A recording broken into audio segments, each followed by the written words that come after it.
Opo. kinatatakutan ng mga bata. Sabi, Yes. yung mga bagyo-bagyo na yan, Okay. kurang safe na talaga. Nakita ko yung decam. Safe Okay, talaga siya. thank you so much. Good morning, my name is John Martinez, founder of Team Martinez. And today, meron tayong ongoing reservation. This is our second reservation. Kaya tara, samahan niyo ako. Guys, nandito na naman po tayo sa Decahomes May Kawayan at meron na naman po tayong client na kumuha ng one-bedroom unit at kikilalanin po natin si ma'am. Ma'am, pakilala po tayo. Ako po si Vilma Manero. Okay. Ayun.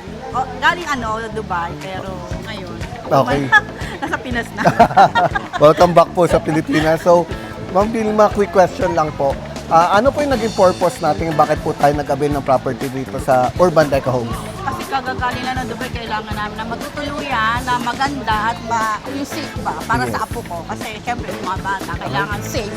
May apo na pala si Oo, Ma'am. eh, nakita ko yung Decahomes sa parang safe siya, saka maganda talaga yung malayo sa baha, yung kumbaga malapit sa mga SM, maganda Opo. siya. Oo. As in, Ma'am, actually nung nagkaroon ng Typhoon Karina, tayo lang yung as in, parang walang Yun, nangyari yun sa ang loob. nagustuhan ko. Sabi yung baha nga ang Opo. kinatatakutan ng mga bata. Sabi Yes. yung mga bagyo-bagyo na yan, Okay. kurang safe na talaga. Nakita ko yung Decahomes. Safe Okay, talaga siya. thank you so much, Ma'am. Oo. Makakaasa po kayo doon. And then, Ma'am, second question po, kamusta naman po yung service ng Team Martinez? Ay, napakabilis. Ang mabait ng mga, alam mo na, magaganda pa sila, mabait na. Lalo Grabe. si Jo. Ang bibilis Okay. ng pagpaprocess. So, Yes, walang thank- hindi sila mga snap. Talagang Okay. ang babait. So, Magkano po yung naging initial cash out natin para magkaroon ng unit sa Urban Decahomes? 10,000 pesos. So, 10,000. Affordable, kumbaga, hindi mo kailangan mag-isip ng malalaki, di ba, na Yes. mag-isip pa ng pang-down payment. Kaya grab na agad ng 10K.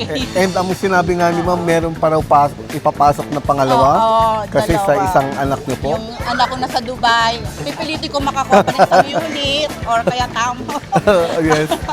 Tapos meron pa akong pamangkin na inaano ko rin na kumuha din ng isang unit sa Deca. Sabi ko, gawin nyo ng business o, di ba? Maganda Yes, siya. tama po. Kaya Ma'am. yun. Nice. So once again, Ma'am Vilma, congratulations Thank po. you, thank you Welcome din sa to Urban inyo. Decahomes Thank po. you, Okay. thank you so Congratulations much. po.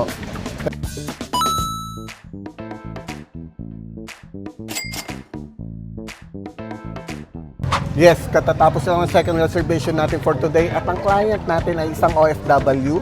Ang maganda rito, ang inabail nila is one bedroom unit worth 1.7 million. Ang maganda rito, ang initial cash out lang nila is 10,000 pesos at meron pa silang nakuhang discount na worth 80,000 pesos.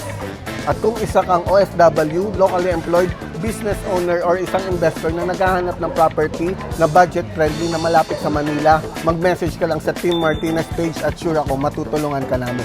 And guys, it's another close video.